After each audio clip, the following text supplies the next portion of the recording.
మీ business promotion ads కోసం లేదా పుట్టినరోజులు, వివాహ వార్షికోత్సవాలు, పదవీ విరమణలు మొదలగు అన్ని కార్యాలకు మా 69 టీవీని సంప్రదించగలరు.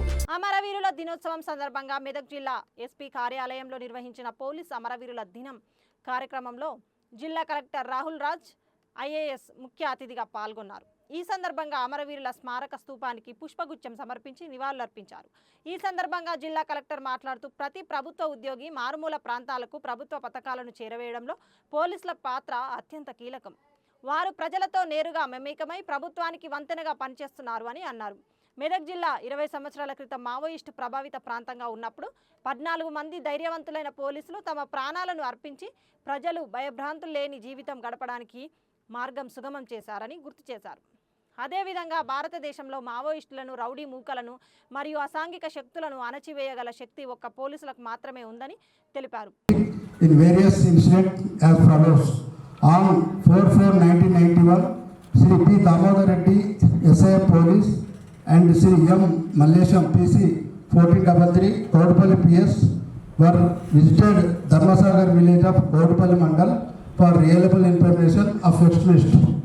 The extremists of CPML Maoists who were under concealment in the village were attacked on police personnel and killed them in exchange of fire. నా batchmate John Wilson 1989 first only 89లో చార్జ్ తీసుకున్నాడు.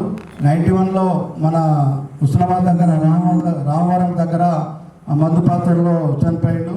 అలాగే మా బ్యాచ్మెంట్స్ జాన్ విల్సన్, దుర్గారావు, కోటే నాయక్, శివప్రసాద్, అలాగే గతంలో పనిచేసిన పోలీసులు మన డిఐజీ కేఎస్ వ్యాస్, ఎస్పీలు పరదేశ్ నాయుడు, ఉమేష్ చంద్ర, ఇంకా చాలామంది ఉమ్మడాప్సులు చనిపోయారు. ముఖ్యంగా ఒకప్పుడు మేము డిపార్ట్మెంట్లకు రావాలంటే మన ఉమ్మడి ఆంధ్రప్రదేశ్లో నక్సలైట్లు, శ్రీవాదులు బాగా ఉన్నారు.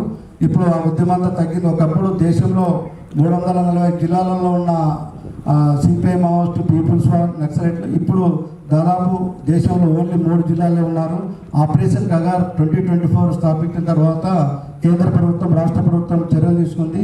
అందులో చాలామంది జనజీవనం కలిసింది. ముఖ్యంగా గతంలో అంటే 90స్లో మన ఉమ్మడి ఆంధ్రప్రదేశ్లో కానీ మన ఉత్తర తెలంగాణలో కానీ ఈ తీవ్రవాద పాపంలో బాగున్నప్పుడు డ్యూటీలోకి రావడం చాలామంది వచ్చింది. అలాగే డ్యూటీకి రావాలంటే కూడా చాలామంది భయపడేవారు. అటువంటిది అప్పుడు ఉన్న పోలీస్ ఆఫీసర్స్, అప్పుడున్న పోలీసులు వాళ్ళ జీవితాలు త్యాగం చేసి మనకు ఇటువంటి స్వేచ్ఛగా నివసించగలిగే ఆదర్శం కల్పించడం, ముఖ్యంగా దేశంలో ప్రాణాలు అర్పించిన అన్ని విభాగాలకు చెందిన ఆ పోలీస్ ఫోర్స్కు ఘననివాళులు అర్పిస్తూ ఇంతటితో ముగిస్తున్నాం.